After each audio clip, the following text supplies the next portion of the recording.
Welcome back to the garden on a miserable day. It is the third weekend of the 365 days of January, and today we're going to do something that will seem quite insane. And that is, we are going to sow a fruit, a summer fruit that likes warm, happy, sunny weather.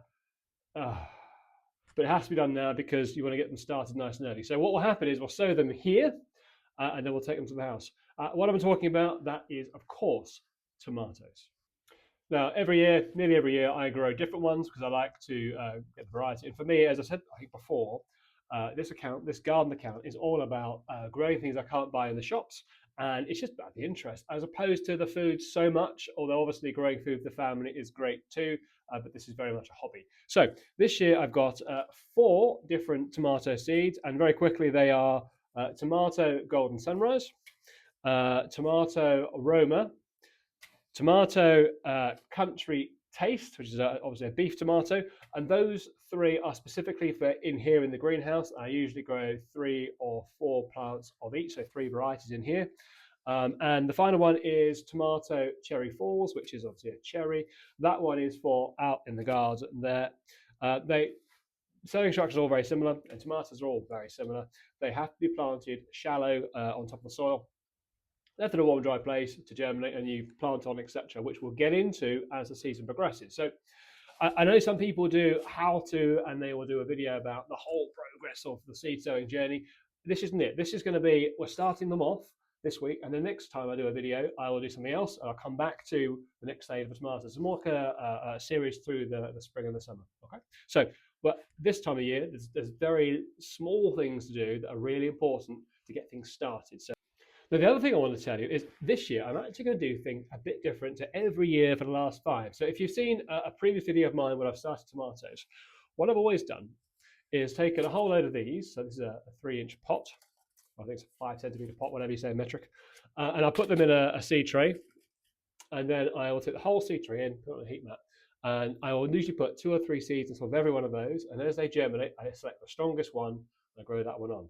Now that is great, and the advantage of that was, as a parent, I don't have or didn't have so much time to prick out and plant on and all that kind of stuff. Now I've got to that happy time when my children are getting slightly older, and I'm going to hedge my bets this year, and I'm going to hope this year I have a little bit more time to do things a bit closer to the proper way. So I'm going to sow them in a small seed tray. This is a bit of an experiment. If it goes horribly wrong, in 3 weeks' time, you're very welcome to say, ha ha, but let's hope that doesn't happen. So step 1 today is going to be to put some soil in the tray. This is a seed compost. Seed compost is super duper fine, lots of sand, and its sole purpose is to germinate seeds. It doesn't last very long in terms of nutrient benefits. So it's, again, if you do it properly, what this video is going to be, we're going to plant them on when they're still pretty small. So that we'll see how this goes. But this is the seed compost tray. Now, I've got a nice even surface by using a seed compressed there. And if you, there's only a block of plank, but I did a video a few years ago and I made those. If you want to see that, you can check out the channel. And what I'm going to do, I'm going to start off by watering them, because once I have watered the soil, there you go, and I'll sow into the wet soil. If I do it the other way around, tomato seeds are so small, they'll just wash away and get out of the lines I'm going to create. So that is why I'm doing it that way around. And the master plan is we're going to sow all 4 in the same tray in a little line each. And the theory is we'll see nice little lines of tomato seedlings popping up. Now, if you're a new gardener and you want to get started, you watch this video for some tips and inspiration. What is absolutely essential is to do what I've done and to do labels and tags first. Because what will happen is you will forget. If you've got young children too, your brain is always mush, always tired, you will forget. If you're really experienced and you're really busy, you will forget. If you are super duper clever and you think you know your stuff, let me tell you, you will forget. So always start with your labels, and then please think about it and try to remember to sow the right packet next to the right label. I've done that wrong as well in the past, and it's come through and it's been a completely different thing. Now, a lot of seeds, you can obviously tell as they come through, the seeds leaves and the true leaves, we'll talk about that later, the true leaves are different, so you can obviously tell one type of plant from another, but obviously tomato plants, certainly small tomato plants, look exactly the same. So if you don't make any clear labels now, frankly, you're doomed. So label is your first tip. Okay, so this is the seeds that came out of Well, that packet there, the country taste. Now, that frankly is a bit tight. There's not very many there at all, which is why it's really important we sow them very carefully. What I'm going to do is I'm going to put them in a long line along there. So simply, we're going to just drop them on the surface. I'm going to make it as straight as I can, actually, because I really want nice even lines so I can tell which seed is which after that tyrant rant just now, without making sure they're all the same. So there you go. I suppose it's sensible to make sure they're roughly even when there's this few of them, but with the more numerous packets, you'll see in a minute, it won't matter. But these ones, it does. So there we go. Right. Now that's my theory. As I say, this is not the way I normally do it. So we've got a nice straight line of tomatoes. So let's do another packet. Now you should be able to see there, we've now got 4 rows of seeds all lined up with the tag to match the packet. So that should be nice and clear. Now I've realised I've made a slight, not boo-boo, but I've got to fit the cover of this in a minute. So I'm going to have to adjust how these go so I can get the cover in. We'll work that out in a minute. But there you go. So that's the plan. Now, they need to be covered up. All tomato plants need to be fairly shallow. So I could put some more soil on. What I'll probably do if I've got some on the bench here. Yeah, there we go. Not enough left, I think I do, is use vermiculite.